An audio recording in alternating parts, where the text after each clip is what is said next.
The cottonwoods stood heavy with summer dusk, their leaves trembling though the air was still. Ropes swayed from the gallows beam, pale against the bruise-colored sky. Folks of Dusthaven had gathered, boots pressed deep in the dirt, silence tight as a wound.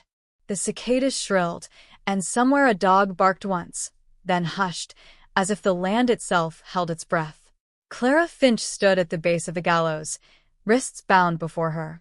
Her dress was torn at the hem, dust clinging to her skin.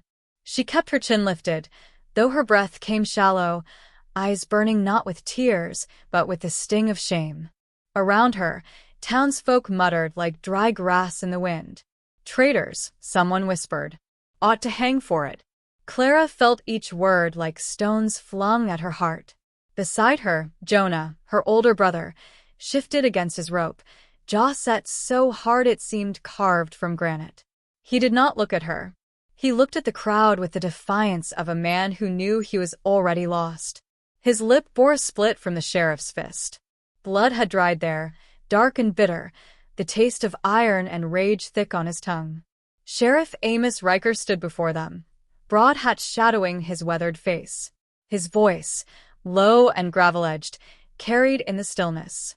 You two know what you've seen, and you know why this town can't let you live to tell it. Clara's throat burned. She opened her mouth, but Jonah pressed his bound shoulder against hers, warning her into silence. Better no words than ones that sealed them faster to death. At the edge of the crowd, under the cottonwoods, a man lingered apart. Elias Boone, rancher. His hat brim low, hands buried in his duster pockets. He had come not to cheer nor condemn, but because something in him had been stirred from its long sleep. A year had passed since he buried his wife Mary on the ridge above his ranch, and in that year, he had learned the language of silence well. Yet watching those siblings, rope waiting for their throats, stirred an ache he could not name. He thought of Mary's last breath, how it had sounded like a secret slipping into the sky. He thought of the empty house where even his own voice no longer belonged.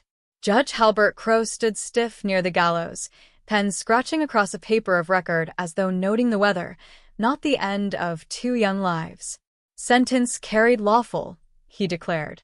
Hang M and let the dust take M. The crowd shuffled closer, eyes gleaming with hunger for finality. Clara searched the faces, neighbors, women who once traded cloth with her mother, men who'd tipped hats polite years before. Now their gazes cut her flesh, stripping her down to nothing but accusation. Rejection burned hotter than the rope's bite on her wrists. She wished she could cry, but pride welded her dry-eyed. If she was to die, she would not give them the salt of her grief.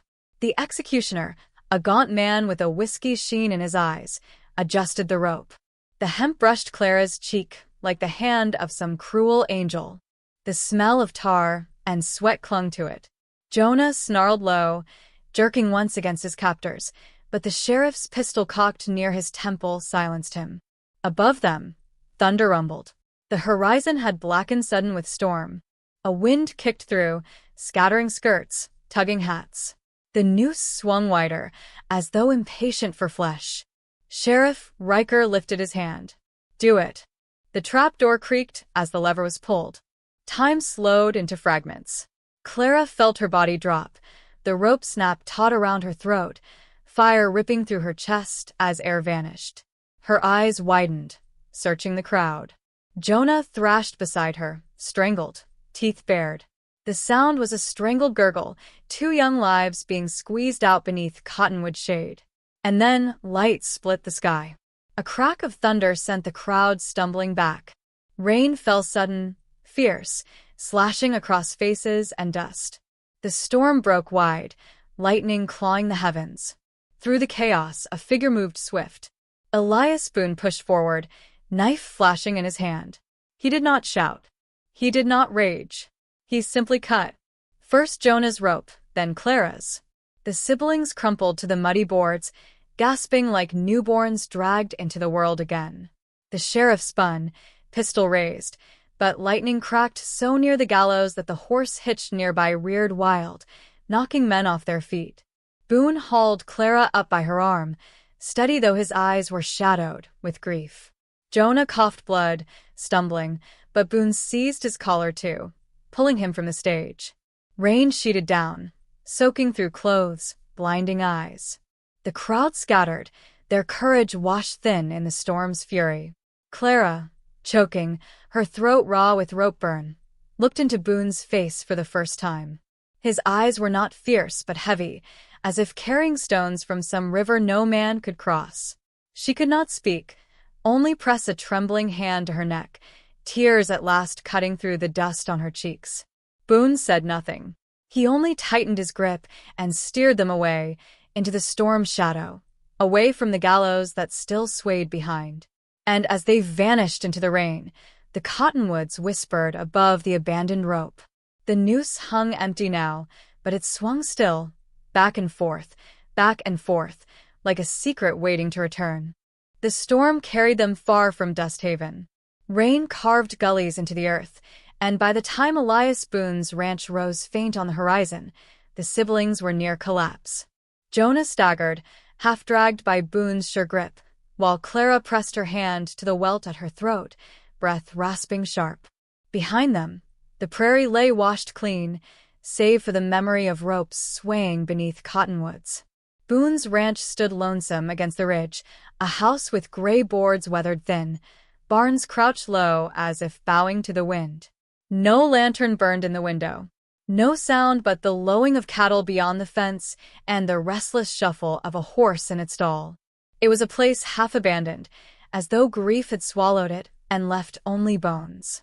He led them first to the barn. There, among the hay-sweet shadows, he untied their wrists. Jonah rubbed raw skin, glaring sharp at Boone as if kindness itself were a trick. Clara whispered a hoarse "thank you," but Boone only nodded once, eyes lowered, then set about building a fire in the corner hearth of the house.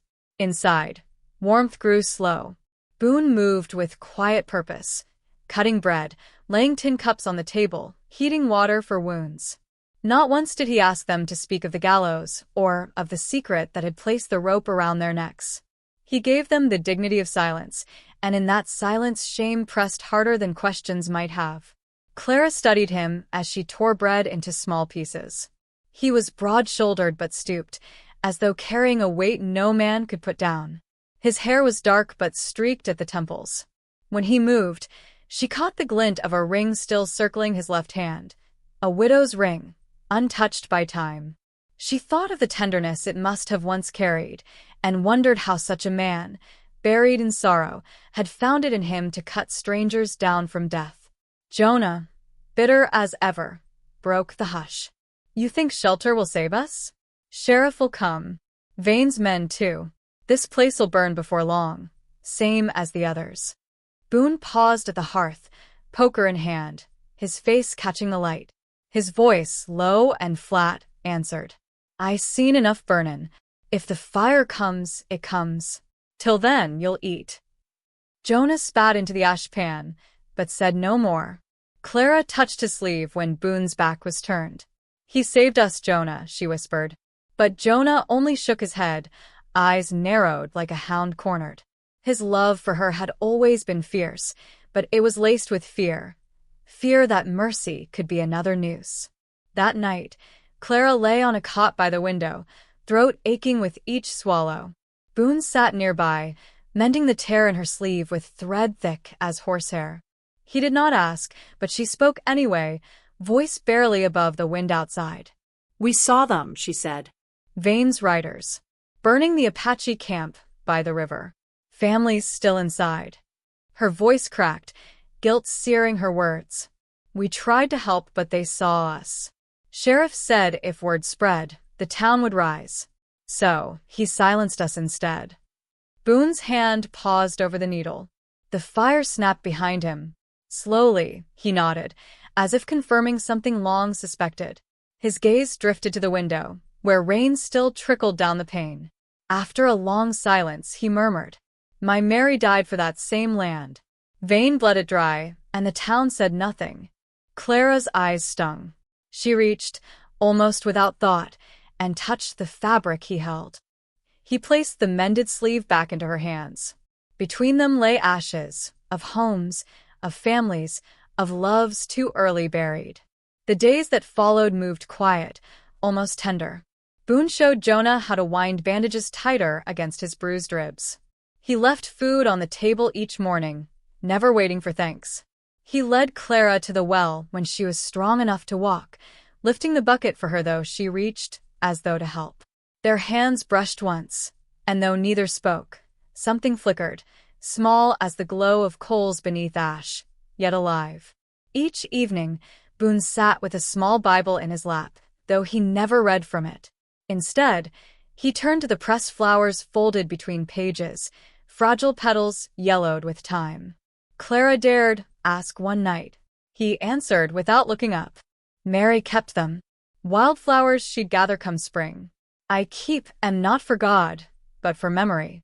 Clara touched one petal with trembling care. She thought of how love clings in silence, how memory itself becomes a prayer when words fail. Boone closed the Bible, holding it as a man holds something both too heavy and too light to bear. Jonah grew restless, pacing the barn, muttering of leaving before dawn. He's a fool, Clara. Vane will find us. You'll see. But Clara, though torn, felt her fear softening whenever Boone's shadow moved steady across the lamplit walls. In his silence she heard no judgment, only endurance.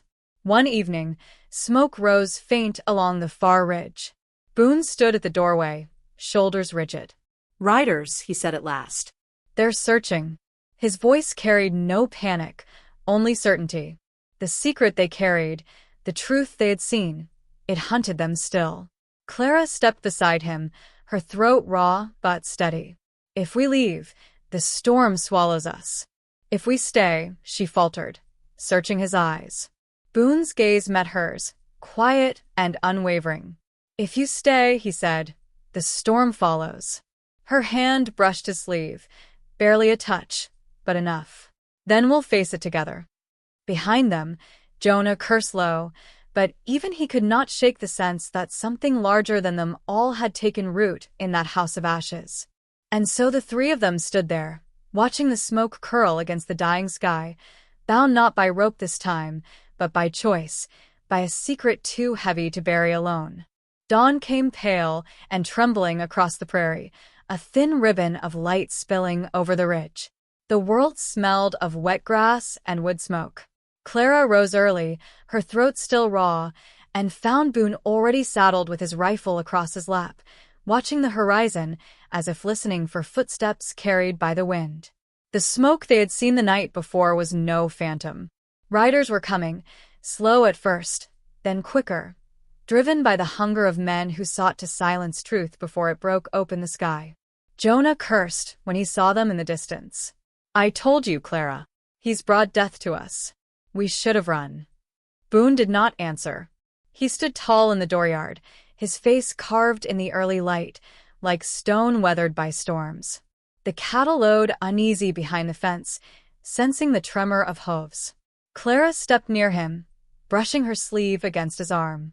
He glanced once at her, and in his silence she read the whole of his resolve. He would not give them back, no matter what the cost. The riders came into view, torches raised though the sun was climbing, rifles gleaming in their hands. At their head rode Silas Vane, the cattle baron, his fine coat damp with dew, eyes like steel. Beside him Sheriff Riker sat astride his horse, face tight with the smugness of power backed by men. Boone. Vane's voice rang across the yard. You're harboring thieves and liars. Hand 'em over, and I'll let your roof stand. Boone lifted his rifle, steady though his voice was low. They saw what you'd done by the river. They saw enough graves to bury your fortune in. I buried my wife for that same silence, Silas. I'll not bury them too. A murmur rippled through the riders. Some shifted in their saddles, eyes uneasy.